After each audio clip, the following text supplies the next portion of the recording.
इंस्टाग्रामवर जर तुम्हाला काम करायचं आहे मित्रांनो, तर फेस व्हॅल्यू बनवणं खूप महत्त्वाचं आहे.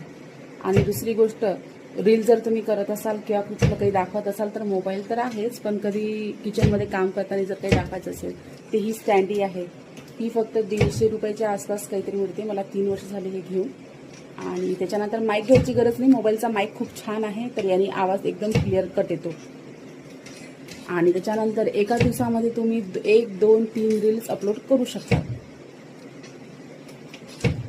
आणि टायमिंग रीलचा कसं असं सकाळी 8 ते 9च्या दरम्यान तुम्ही टाकू शकता आणि दुसरी 6 ते 9च्या दरम्यान तुम्ही टाकू शकता. हे 2 टाईम त्याच्यासाठी खूप बेस्ट आहे.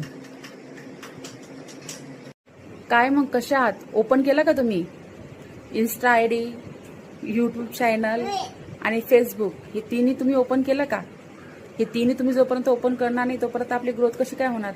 तर ग्रोथ करण्यासाठी कुठून तरी सुरुवात करावं लागेल, कुठे पोहोचण्यासाठी कुठून तरी निघावं लागेल, तेव्हाच कुठे आपण तिथे पोहोचू. तर त्याच्यासाठी तुम्ही इंस्टाग्रामपासून चालू करा. तुमचं जे अकाउंट आहे प्रायव्हेटवालं ते तुम्ही पब्लिकमध्ये करा. आणि पब्लिकमध्ये केल्यानंतर मग रोज तुम्हाला त्याच्यावर काय बोलायचं आहे, कुठलं टॉपिक आहे, कसं समोरच्याला सांगायचं आहे, कशा तुम्हाला थोडी का होणार रोजची थोडी थोडी सुरुवात करा. म्हणजे कुठं एकदम आपण कुठे जाऊन पोचत नाही, कुठे पोचण्यासाठी कुठून तरी निघावं लागतं, कुठून तरी प्रवास चालू करावा लागतं, तेव्हा तो प्रवास तिथे जाऊन पोचतो. दुसऱ्यांकडे बघू नका. तुम्हाला जे जमेल, जे तुमच्याकडे अवेलेबल आहे त्याच गोष्टीतून करा. जास्त आता हा वेळ कसा आहे, इथून आपण जास्त पैसे याच्यामध्ये लावू शकत नाही. ही जी स्टिक्स आहे हे 150 रुपयाच्या आत आहे, 150-200 रुपयाच्या आत आहे, एवढा आपण परचेस करू शकतो. माईकची वगैरे सध्याच गरज नाही आहे, कारण की हा जो मी जे बोलत आहे हा मोबाईलचाच माईक आहे, तर तुम्हाला आवाज माझा क्लिअर कट येत असेल यातून. तर माईक घ्यायची सध्याच गरज नाही आहे. नंतर तुम्ही जसं तुमचे इन्क्रीज तुम्ही होत जाल त्यात, तर नंतर तुम्ही स्वतःच तुम्ही परचेस करू शकता.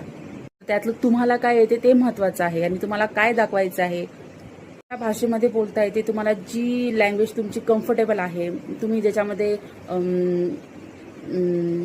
जसं आपण आता घरी बोलतो सेम इथे पण सेम तसंच बोलायचं. फेक नाही, जे आपलं रिअल आहे तेच. सगळ्यात आधी म्हणजे कसं तुम्हाला कम्प्युटर नॉलेज किंवा मोबाईल नॉलेज असणं थोडंफार तरी महत्त्वाचं आहे. म्हणजे कट कसं करायचं, वर ते टायटल कसं टाकायचं,